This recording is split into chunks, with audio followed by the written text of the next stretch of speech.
The Deathworlders, a story by user Hambone. Date point, 4 years, 8 months, 2 weeks, and 2 days after Vancouver. Folktha Colony, Cimbrian, the Far Reaches. Johnathan. Thank you all for coming. The Thing, and it had taken Johnathan quite a long time to figure out the difference between a thing and, well, a thing, was built in the palatial grounds, out of what had once been some kind of large courtyard or walled garden. The colonists had put a tarp over the roof to ward off the nightly rains, and had kept some crates in there to begin with, and then had used the convenient dry space with its convenient impromptu seating as a meeting room. Subsequent iterations had added real chairs and a more permanent roof structure, a thick plastic sheet of material that diffused the sunlight into a warm, off-white glow during the day, woven with fiber optics that induced it to glow at nighttime while it warded off the gentle nightly rains. Somebody had put a lot of effort into that roof, and it had become an artistic landmark in the heart of Folktha, visible from practically everywhere in town. Despite those upgrades, it was still very much an informal event, with only a few rules. There was a length of aluminum rod that was passed around, and whoever held it was the one who was currently speaking. The governor, Sir Jeremy, never ventured an opinion or motion himself, but instead kept the peace, granted the rod to would-be speakers, and confiscated it if he felt that its current holder was going on for too long. It was a simple, makeshift system that was mostly dominated by the business of drafting a more formal constitution as the colony grew, but for now Folktha was still small enough for everybody to attend. It still felt a little cramped when literally everybody attended, however. Doubly so, given that the few dozen non-humans who had accepted the invitation to attend were nervously keen to keep some distance between themselves and the Deathworlders, who in turn were politely obliging them with a good 2 meters of clearance. This time, the speaking rod was handed straight to Captain Powell. Johnathan had grown somewhat used to the intense human soldier, but even from across the room, the man radiated a kind of focused aggression that made even other humans a little nervous. Thanks for coming, he acknowledged, and despite his low volume, every being present shut up and listened. As you're all aware, there was a battle overhead last night, which we won. We successfully rescued an incoming freighter full of refugees from the Hunter swarm, though 5 of the refugees were killed by Hunter boarders. A further 7 Royal Navy personnel were KIA, and before we go any further, I'd like for you to join me in a minute's silence. The humans, practically as one, bowed their heads. It was eerie. Johnathan knew death well. He'd seen enough of his brothers and fellow Gowans killed in his life. Death was just life plus time, a fact, an inevitability. He had felt pain at the losses, of course, had keened and whimpered to see his brothers hurt and dying. But that was it. You mourned, you lived, you moved on, eventually you died. Only 12 dead in the face of an entire hunter swarm was incredible. The humans should be whooping and cheering and celebrating. Instead, they seemed to feel those few losses almost more than they had felt the news of the death of millions back on Earth. The silence stretched on, and while the others fidgeted, Johnathan continued to watch the Deathworlders. Some simply stared off into an unfocused distance beyond the floor. Others had their eyes shut. Some were mouthing words silently.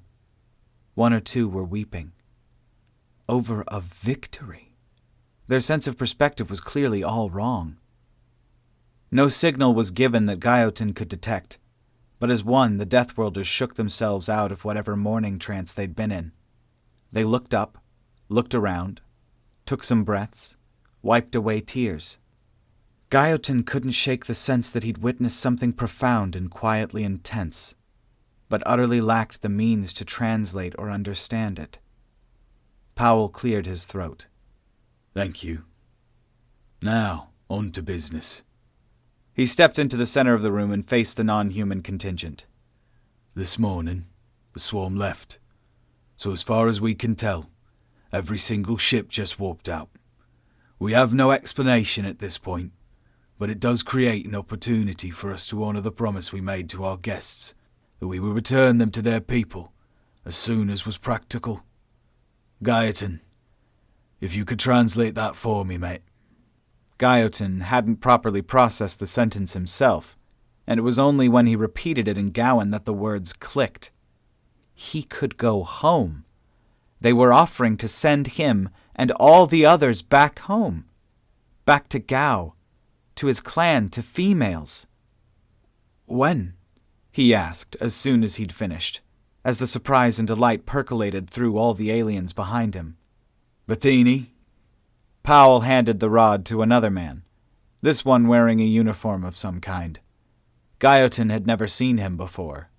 For those who don't know me, I am Captain Rajesh Bethany, and I command HMS Caledonia. He introduced himself. She has all the capacity needed to deliver the refugees and is ready to depart at any time. Given that we don't want to leave the colony undefended should the hunters return, our destination will be the Gowan planet of Gorai, which is relatively nearby. We hope to make friendly contact and hand you over swiftly and with enough currency and supplies to let you travel on to wherever you wish to be. Gaetan, you're the only Gowan among us, so I would appreciate your insight into how best to peacefully approach the border. Gaetan imitated a human nod even as he translated. I have questions, he said, as soon as he relayed the captain's words. By all means. How do you know the hunters are gone? This could be an ambush. Bethany and Powell shared a look, before the latter man shook his head and spoke up. I can't go into the details for reasons of security, he said. I'll only reassure you that we have very good reason to be confident that there are no hunters at least within a few light years of here. In any event, Caledonia will be primed and ready to jump back to Cimbrian at all times, Bethany added. If it does turn out to be an ambush, we are entirely confident of being able to escape it. We shall not be taking unnecessary risks. He paused to allow Gaetan to finish translating. Any further questions? Why? The question, coming as it did from Excantic, the self-appointed leader of the Vizcatic population on Cimbrian, was not understood by the human, nor at first by Gaetan, who turned to look at him with an interrogatory expression. Ask him why, Excantic insisted. Why are they doing this? Gaetan shrugged and phrased the question in English. It seemed to take the humans aback. Why wouldn't we be? The governor, Sir Jeremy Sandy, asked eventually. These are Deathworlders, killers and maniacs. You saw the ones who boarded our ship, Gaetan. You saw the traps one of them designed. How do we know we're not just the bait in another trap? They're at war with the hunters, and now they want to bring the enemy back by putting us in harm's way. Gaetan paraphrased the accusations. A ripple of outraged mutterings from the gathered humans drove the aliens into a dense, protective knot. Glancing around nervously, but Excantic raised his blue head and stared defiantly back, even though he was shaking. That defiance earned him the direct attention of Owen Powell, and didn't last long. It wasn't that the human soldier gave him a particularly hostile look, but the man seemed to exist at a level of intensity beyond even that of other humans. Even his simple, curious, studious stares suggested that he was evaluating all of the hundreds of ways in which he might harm or kill the paranoid Vizcatic. It was Captain Bethany who spoke, however, recapturing the quivering Excantic's attention. We're people too, sir, he said. Maybe it's different for you, but for us, to be in your situation, to be far from our homelands, our people and our families would be difficult. Deathworlders are not. We believe in treating others as we wish to be treated. Is that so alien a concept? It certainly wasn't for Gaetan. As for Excantic, for the rest of his life, Gaetan never figured out whether it was Powell's withering gaze or Bethany's warm diplomacy that shut him up. All he knew was that there were no further questions. They were going home. Date point: 4 years, 8 months, 3 weeks, and 4 days after Vancouver. La Mesa Memorial Overlook, San Diego County, California, USA. Kevin Jenkins. Hey, Terry. The memorial overlook was a testament to the devastation of the blast.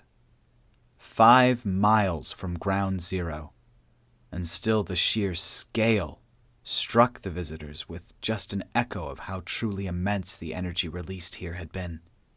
The once vibrant city of San Diego was a field of broken glass, pulverized concrete, splintered wood and drywall, crushed brick, fractured asphalt, and mulched plastic, with an ugly black bullseye in the middle, a mile across. Hardly anything within 5 miles of ground zero had been left standing, and most of the few survivors had ignited and burned down. The fires had scoured the hills and National Wildlife Refuge. Ground Zero itself was a bay, the bomb's crater having intersected the shore and filled with water. There really could be no appropriate memorial other than to just stand there and take in the devastation. It was unlikely that the city would ever be rebuilt. The local climate had changed drastically, too. Denuded of trees and with the air full of soot and ash. A few days of rainstorms had badly eroded the hills, changing the air currents, warping the weather. It was subtle, but the air still, months later, carried fine, sharp debris that dried and irritated the skin.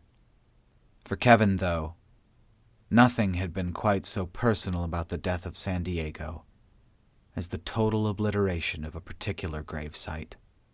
He had to resort to sitting on a hilltop, mumbling uselessly to himself. It wasn't that he thought Terry could hear him. In fact, he very much hoped she couldn't. The idea of an afterlife, any afterlife at all, scared the crap out of him. But it helped him to talk, and his dead friend was at least the perfect confidant. She would never betray his secret confessions. No flowers, not from me. That always seemed kinda stupid to me, you know? Saying, sorry you're dead, by killing a plant. Yeah, let's honor the dead by killing some more stuff. Smart move there. He picked at a fingernail. Kirk got in touch, he said finally.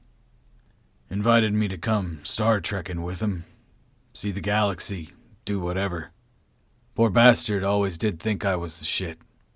Think I hurt him a bit when I said no. I'd feel bad, but he needed to grow up. He squinted at the sun. I ask myself what I'm doing, though, you know? I mean, we're out there, we're doing this, we're being the shot in the arm that crazy fucked up excuse for a civilization out there needs.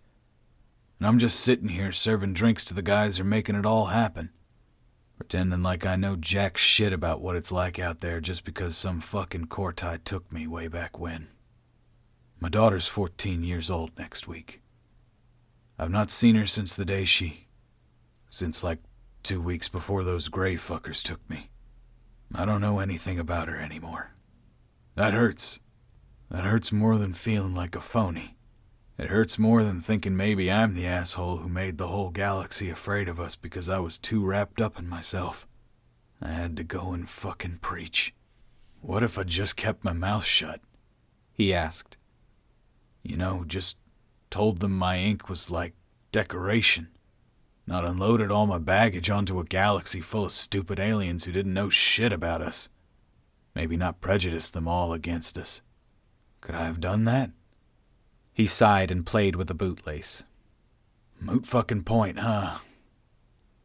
And that Gricka's out the bag. Not like I can do anything about the past, right, Terry?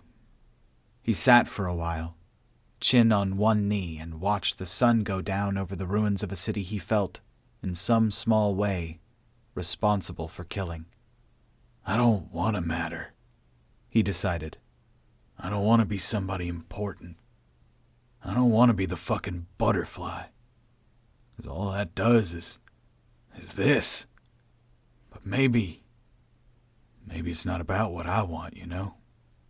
I want to say shit like, I've done enough for the human race. or whatever, but... The sun was a flake of blaze orange on the sea by the time he spoke again. Standing, stretching, and blowing a kiss towards roughly where he thought Mount Hope Cemetery had been. Thanks, Terry. It's been good talking to you. Goodbye. Date point: 4 years, 8 months, 2 weeks, and 5 days after Vancouver. Firebird orbiting Cimbrian. The far reaches. Riley Jackson. That's the last one. Copy that, Editu. Riley allowed herself a moment of satisfaction. Deploying a series of satellites into Cimbrian's orbit had been a tedious job, but made vastly easier by jump technology. No need for a dangerous and expensive rocket launch. The sat could go straight from the lab to orbiting an alien world in a moment. It wasn't quite a free launch, but considering how cheap power was becoming as Earth deployed more and more solar collection fields to replace traditional power plants, it was the next best thing. The result was that there were a lot of them, many whipped up in universities and colleges by their doctorate students, running on Raspberry Pi or reprogrammed last-generation cell phones. Between those, plus the NASA, CERN, and other professional offerings, there was a lot to do. And Riley and all the other TS pilots were back to being glorified space truckers. The deployment of ChickSat-1, an offering from MIT designed to use laser interferometry to map Cimbrian's ocean floors, marked the end of the deployment operation, and thus the moment when Odyssey and Etta became available to escort Caledonia on her return voyage. "Hey, Captain." Semenza sounded like he had something on his mind. "What's up, Joe?" "Take a look at the continent below us. That's where Folktha is on our right, yeah?" Riley turned to get a good look, rolling Firebird a little to help. "Yeah. Hey, is that supposed to be there?" "Glad you see it too," Semenza commented. Clear as day, cutting across most of the width of the continent, was a crescent line of brown. "It's visible from space. It must be huge," she said. "Hey, Editu, Firebird Actual here. Can you give me eyes on ground over the Folktha subcontinent? You guys see a discoloration?" "Stand by. Yeah, some kind of brown scar right through the forest. You reckon it's important?" Riley rolled Firebird back over so that her belly was facing dirt side. "Joe, get some pictures, send them down to the colony," she ordered. "Wilco." Firebird's heritage included spy planes, and given that such equipment took up only a tiny portion of her comparatively large airframe and mass allowance, an advanced suite of cameras and sensors had been found a place in her underbelly. "Give me 10 degrees left roll," he requested, followed by, "Perfect. Hold it there. Okay, got it. Myrmidon, Firebird 2. I have recon data for groundside. Losir check." The wounded destroyer was in a higher orbit, nearly half a light second out, but there was an unobstructed line of sight between her and Firebird. On the smaller ship's dorsal hull, barely a meter behind Joe Semenza's head, a tiny ball rolled in its socket, exposing an infrared laser lens and matching camera to space, where they aimed themselves toward the larger vessel's RFID. The system was only good at comparatively close ranges, but allowed for huge bandwidth data transfer. "Copy, Firebird. Establishing Losir connection. Connection's good. Clear to send." "Sending. Sent. Forward to groundside marked for civilian science, please." "Data received and Wilco, Firebird. Myrmidon out." "Okay, what's Caledonia's ETD?" Riley asked. 37 mics. Caps at 76%. "Okay, coming to orbital rest. Deploy the witches." "Aye, aye." The wide attainment charging energy system always made her think that Firebird was perfectly named. The 2 generators for the system were mounted just forward of the thrusters and thrust out sideways. At first they were invisible, but as they stretched out to their full width and caught the solar wind, they started to glow a vivid aurora crimson, shading to orange at the edges and tips. Happy that her baby was getting well fed and would be at maximum capacity when the time came to depart, she relaxed back in her flight seat and looked outwards towards the stars. There was a blinking star out there which was impossible in space, but she knew what it was even before a quick check of the nav radar confirmed it. It was half a hunter ship, tumbling in its orbit where she and Semenza had killed it. Smiling to herself, she gave the dead aliens the finger. Life, she reflected, was good. Date point: 4 years, 8 months, 2 weeks, and 5 days after Vancouver. The Scrap Heap Sea, Cimbrian, the far reaches. Ava Rios. Ava had to admit, her boyfriend looked good naked. Colony policy was that exercise was mandatory. While there had been some grumbling over the authoritarian nature of that edict, it had largely faded in the face of a long and comprehensive introduction to the effects that low gravity had on the human body. A good part of their loaned finances had been spent building a large variable gravity gymnasium fit to handle even the most aggressive population growth estimates for the next 5 years. Staff it with trainers tasked with keeping the colony in shape, and establishing a requirement of a minimum of 2 hours of intensive physical training per week. Adam took 5 2-hour sessions a week in the 1.1G room, plus a half-hour warm-up and cool-down on either side in the 1G. The result was that her skinny boyfriend was rapidly becoming her otter-fit, toned, and gorgeous boyfriend. It made the thought that she was living with him a difficult one. Ava was a not-before-marriage type in principle. She'd promised as much to her parents, and especially wasn't about to break that promise now that they were in heaven. But they lived together, unsupervised, and the whole colony gave the impression that they would have been surprised and a little put out to learn that she and he weren't having sex. As far as she was concerned, however much they'd been through together, 16 was still too young. She didn't care if Folktha had inherited Britain's very European laws in that area. It felt wrong to her. It wasn't that she didn't want to, but lots of things had felt wrong to her lately. The whole world had turned out to be wrong in so many ways that every day had become a temptation to just let go and go with it. But here they were. The air was cool, the water was crystal clear and apparently surprisingly warm, and they had barely arrived before Sarah had vanished into it in a skinny, flesh-toned blur, leaving her clothes on the beach, followed equally shamelessly by her little brother and 2 of their school friends. It was all so weird, especially when Adam just met her gaze, laughed, sheepishly, shrugged and pulled off his own shirt over his head. Guilty or not, she'd had to admire his body as he had shed his jeans and run into the water, laughing nervously. She'd tried to follow them, she really had. She'd tried to let go like she'd said she would, but every time she tried to will her hands to her t-shirt or her jeans waistband, they'd clench into fists and retreated on a tide of nausea. It was so stupid. She knew it. She knew it. On a deep and visceral level, that the problem was all her own making. She could see right there in the water the evidence that she was being ridiculous. But still she lingered on the bank, hugging her knees and quietly going desperate and neurotic from the absurd shame that she was the only one wearing clothes. Eventually, she couldn't take it anymore. She stood up and slipped away into the woods. It was quiet back there, somewhere she could get some alone time and process her feelings. On a whim, she plucked a shoot from a nearby bush, stuck it in her mouth, and, after a moment to take note of where she was, strolled deeper into the sunlit glades and wooded halls of an alien forest. Date point: 4 years, 8 months, 2 weeks, and 5 days after Vancouver.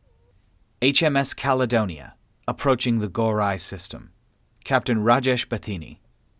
Signal from the lead patrol vessel, Captain. Translates to unidentified vessel. You are approaching the sovereign territory of the clans of Gao.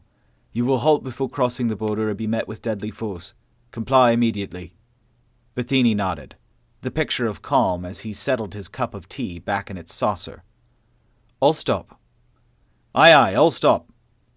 All stop, the helmsman repeated, obeying instantly. There was no visible change in the outside view. They had already dropped from the huge apparent velocities of interstellar travel to a much slower, much noisier approach that the Gowan military couldn't possibly have failed to notice. The stars had not visibly been moving for nearly 10 minutes now. As they dropped to a sublight velocity, the most that anybody inside Caledonia's bridge could detect was a faint lurch. From the outside, as the Gowan vessels came to a halt around them, the deceleration was so much more visibly violent. It wasn't so much that the ships arrived as that they appeared. Their incomprehensible speed, a term that wasn't really applicable to the way that warp drives worked, but sufficed in the absence of an alternative, only hinted at by an eye blink's worth of motion blur before the ships were just there, solid and drifting as if they had never been anywhere else. He admired their tactics. While it clearly betrayed that they were ignorant of Caledonia's blink jump tactics, the configuration was excellent, placing all 3 ships in a position so that, no matter which vector Caledonia might accelerate along, a minimum of 2 of the Gowan craft would have a firing solution on her, and one that made sure that no allied craft was in danger of being hit by stray fire. An unlikely event when you were talking about distances of hundreds of kilometers, but still a sensible precaution. Odyssey and Edda had both stopped at a rendezvous point 2 parsecs out, and were on a hair trigger to jump in via wormhole if summoned, while Caledonia's own systems were only on about 60% charge, needing only 5% to effect an immediate retreat to Cimbrian. Theirs would be fully charged by now, primed and ready to fight as hard as humanly possible in the event that it became necessary. Bettini was resolved that under no circumstances would it be necessary. The very last thing they needed now was to disgruntle a potential ally. Best behavior, people. I don't want a peep of activity out of anything that might even smell like a weapon on their senses, he said. Signal from the lead ship, Captain. It reads identify yourselves. I've wanted to say this for a long time, he confided, standing up. On screen. Date point. 4 years, 8 months, 2 weeks, and 5 days after Vancouver. The Scar.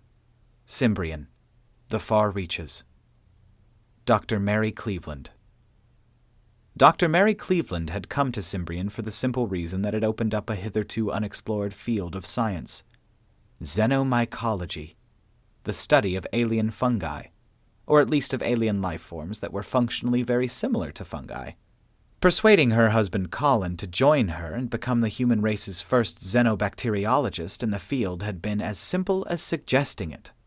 Both of them were of course trained in the proper use of protective clothing, to isolate themselves from their samples, but she had only imagined ever to need it in the lab, to prevent contamination of the sample.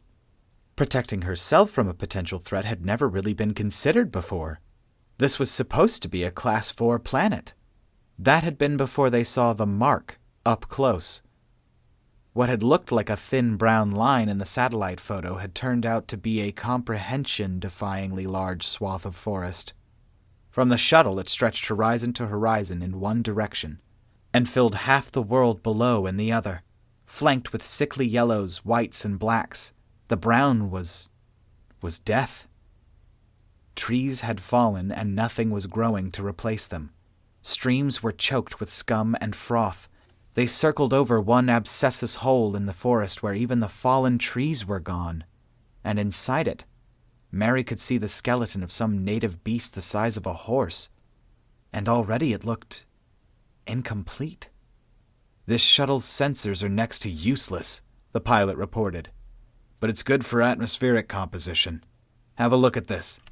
The scientists crowded round, leaving poor Mary stuck in the back, too short to see the display.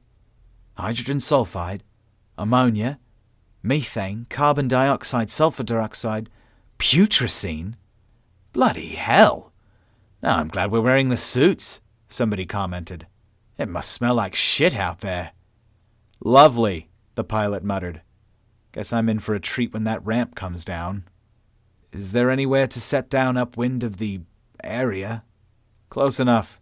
You mind walking a half-mile or so?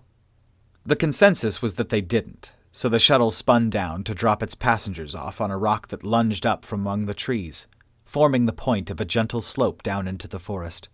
Aside from a slightly intimidating dash down the ramp onto solid ground, it was an easy walk. Down among the foliage, the damage was alarming. They were a good kilometer ahead of the apparent border of the damage that was visible from the air, but it was immediately obvious that the true leading edge of this landscape-eating sickness was far ahead of the yellowing and death. Every surface of every living thing was squalid with wet orange and off-white spots. The light filtering through the canopy borrowed a wretched hue from the infection, leaving the whole science team feeling filthy even inside their suits. Bacterial growths, Colin.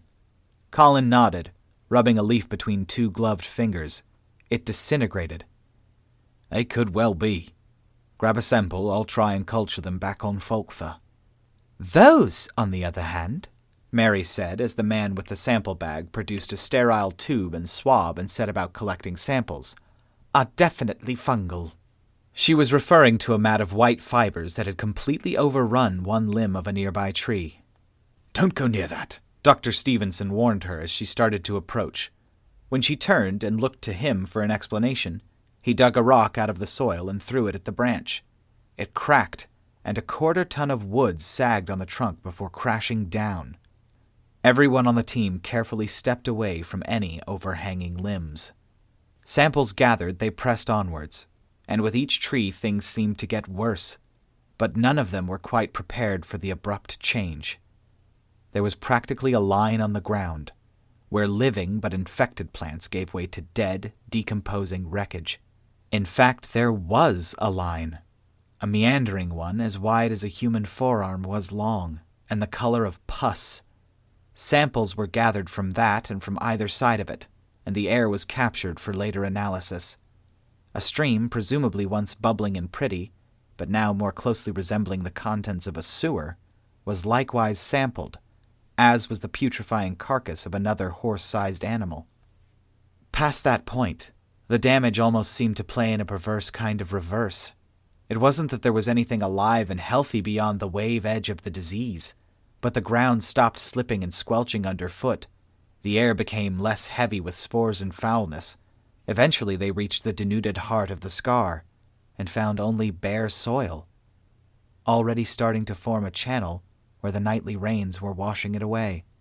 They sampled everything. Finally, as the sun was starting to set, they regrouped and the important question was asked. Well? Mary looked around at the rot, at the destruction, at the death, and at the river which was carrying the foulness who knew how far away. Well, so much for Cimbrian, she said. Date point: 4 years, 8 months, 2 weeks, and 5 days after Vancouver. Cimbrian, the far reaches. Ava Rios. Ava! The cold light of flashlight between the trees. The sound of a voice she loved on the edge of fear. It should have bothered her. Ava! An older voice, a dear one. She loved him too. She loved everyone, but especially Adam and Gabriel.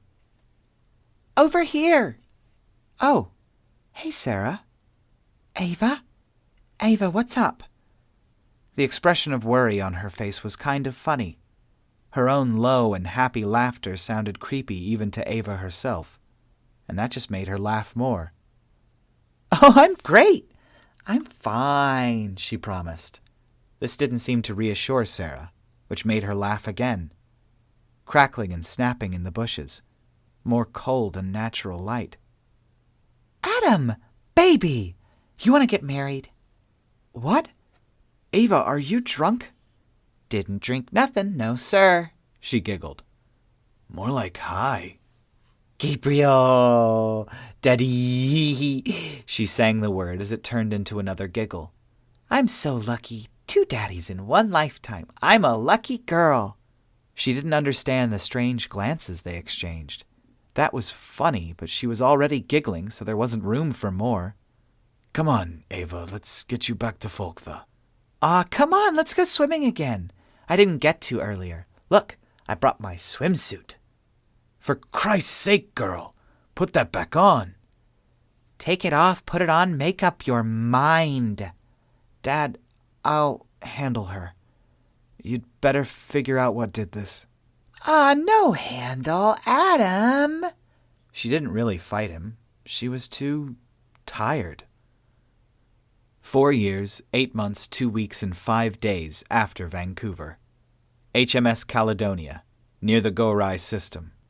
Captain Rajesh Patini. Gowan really did sound very much like Chinese.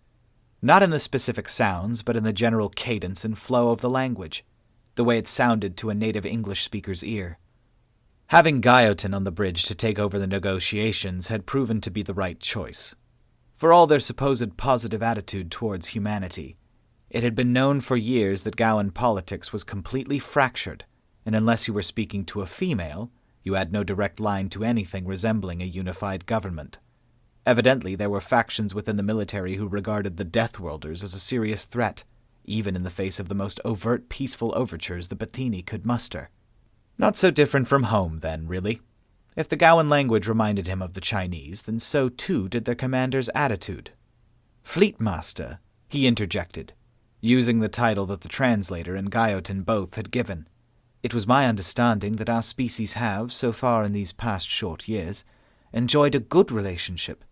I don't see why I would want to break that trust now, nor why, or even how, we would do so like this." "It is thanks to your species that hunter attacks on our outposts and shipping have increased," the snow-muzzled, aging fleetmaster snapped at him.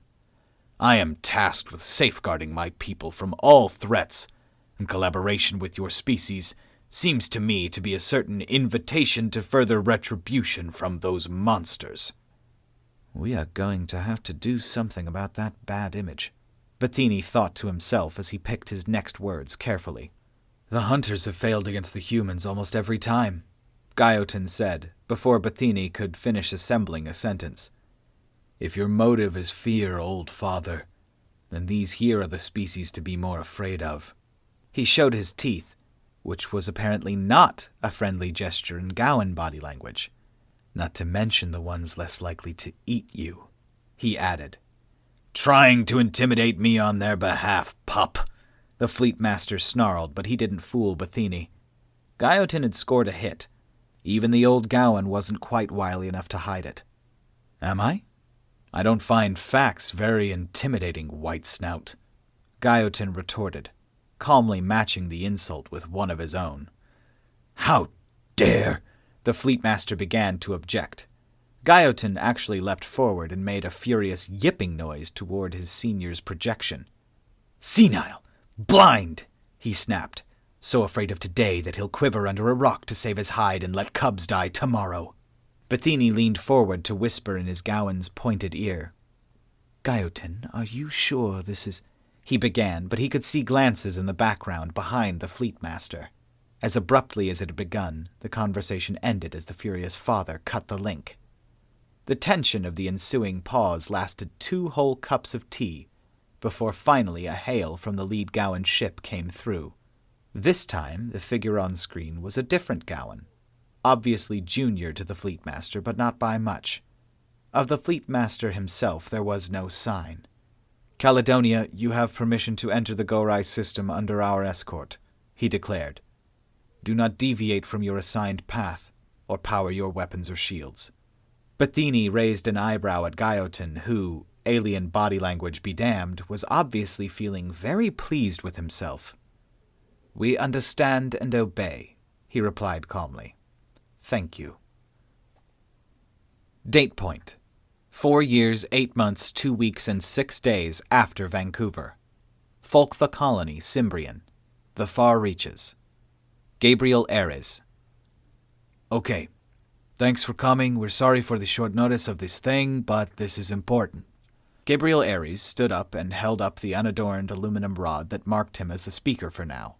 Both it and the silver shield badge of the Colonial Police on his jacket shone in the blue morning sunlight.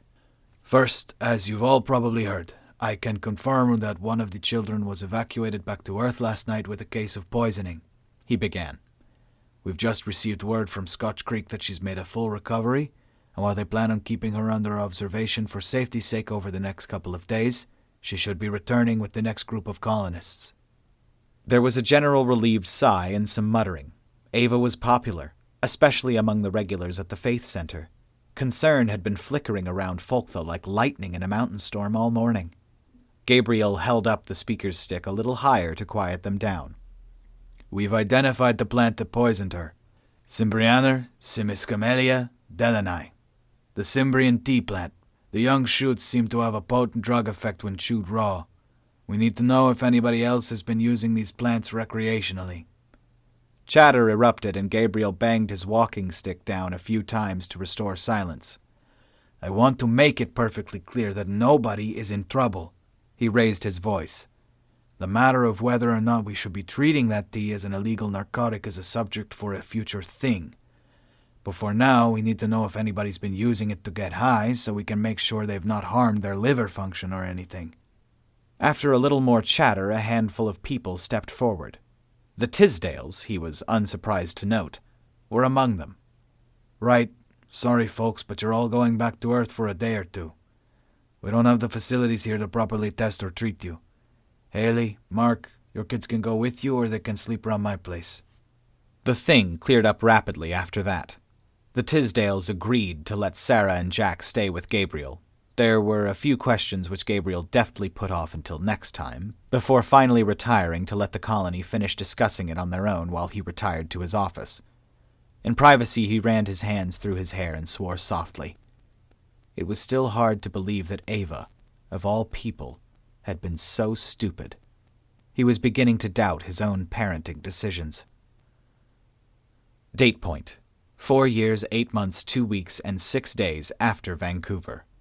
The Grand Conclave. Hunter Space.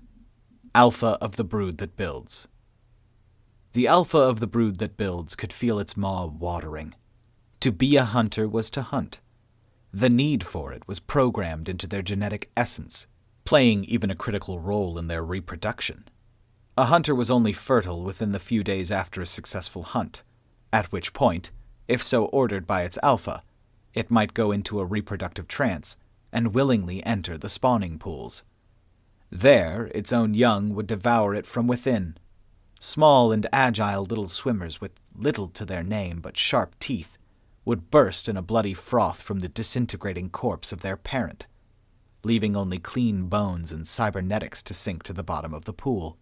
Over the coming months, live prey slaves would periodically be thrown in, to be ripped apart in a feeding frenzy by the increasingly mature hunter young, until they were finally developed enough to haul themselves out of the pool and be escorted away to receive their first implants and join the ranks, to have knowledge and skills force-fed into their brains via cybernetic data shunts, joining the brood of their parent.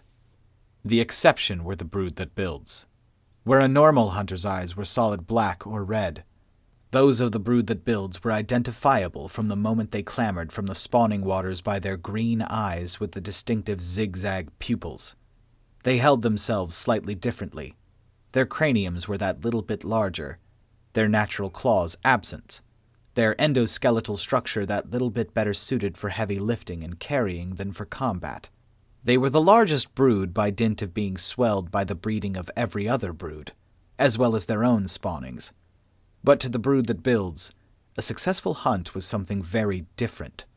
To them, an engineer's obsession with problem-solving was as natural as breath and feeding. In their instincts, prey was an outstanding unresolved technical challenge, and the hunt was a solution to that challenge. To the brood that builds, installing an ingenious sewage system was on par with raiding a prey freighter. Deploying an orbiting array of energy collectors to within millimeter tolerances was rewarded with an ecstasy that other hunters could only find in the flesh of humans. And now this, the prey of a lifetime, actual sensor records of a human starship in action, fighting in ways that defied immediate comprehension, a quarry without compare. The Alpha knew that if it succeeded at this task, it would have to spawn afterwards. The urge would be far too powerful. The pheromones and hormones of its deadly birthing would produce strong hunters, the finest minds ever seen by the brood that builds. It relished and anticipated the thought. The Alpha of Alphas was in an indulgent mood, but there were limits. Impatience. Demand. Can you learn their secrets? It demanded. Confidence. Gratitude.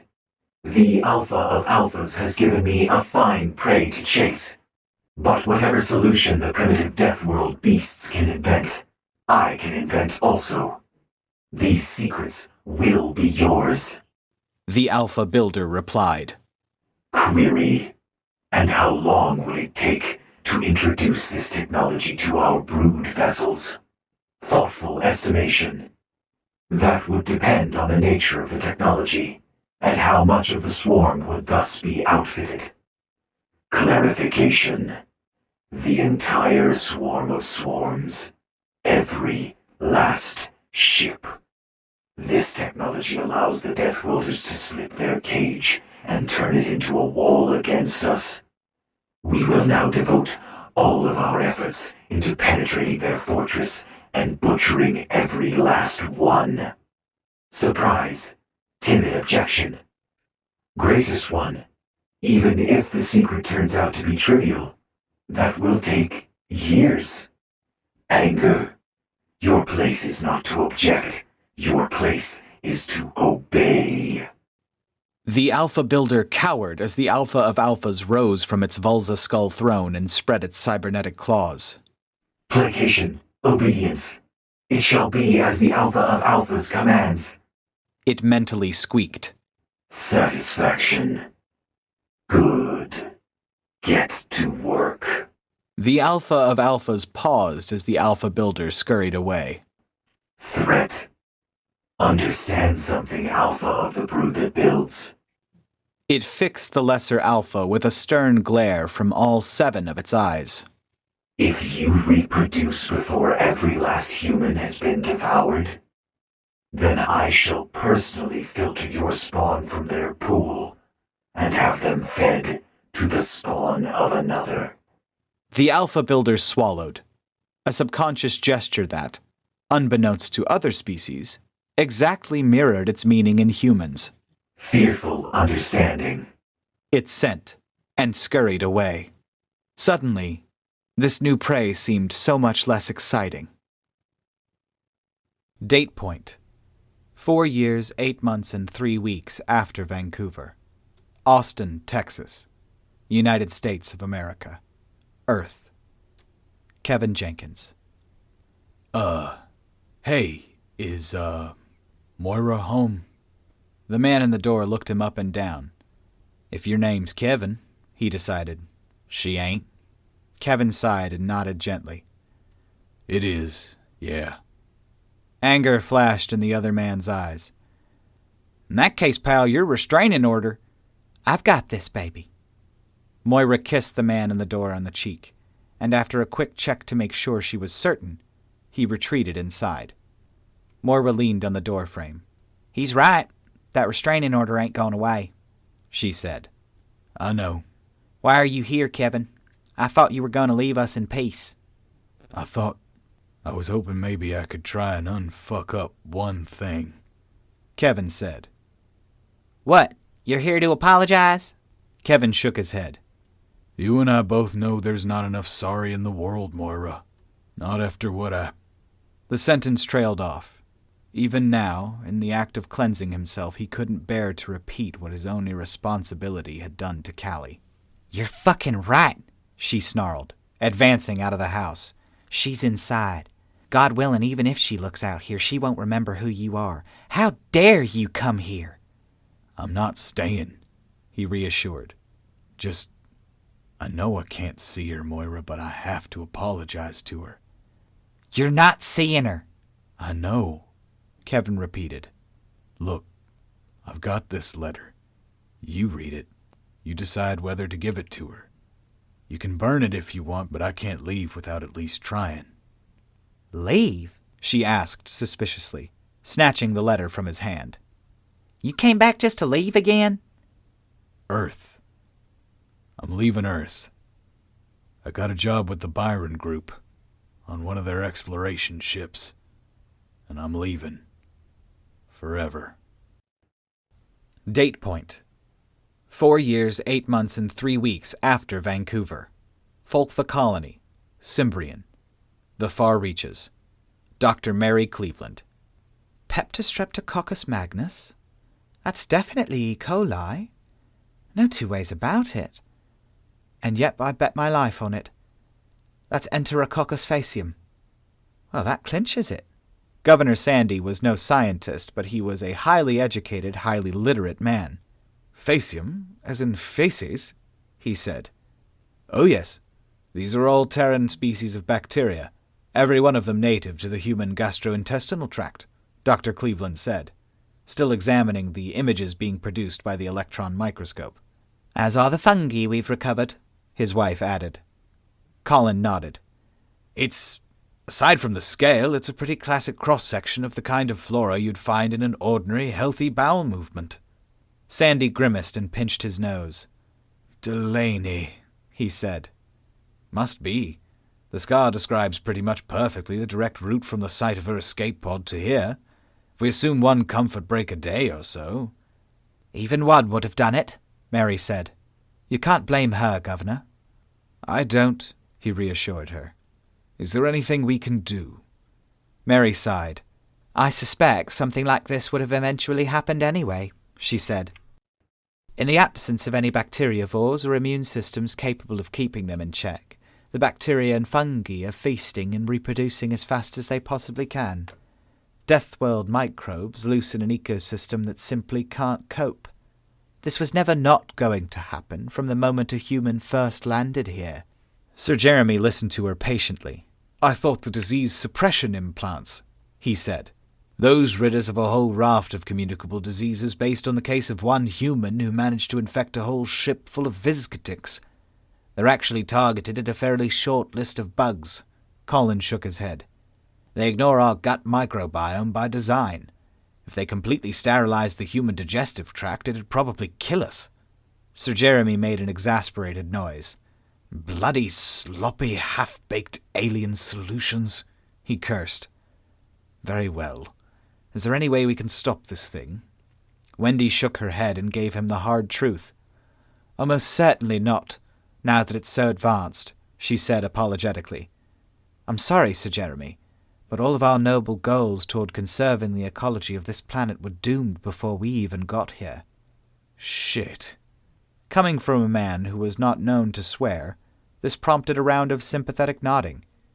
Sir Jeremy had been passionate from the word go about preserving Cimbrian's native life, and certainly nobody in the colony disagreed with him on that endeavor. He wiped away a futile tear. Fine. Is there anything we can do? Colin and Mary exchanged glances. The death of a whole planetary biosphere isn't exactly our field, Colin demurred. Is it anybody's? I suppose not. Colin frowned, thinking. The knock-on consequences are total, Mary said. No plants means no oxygen.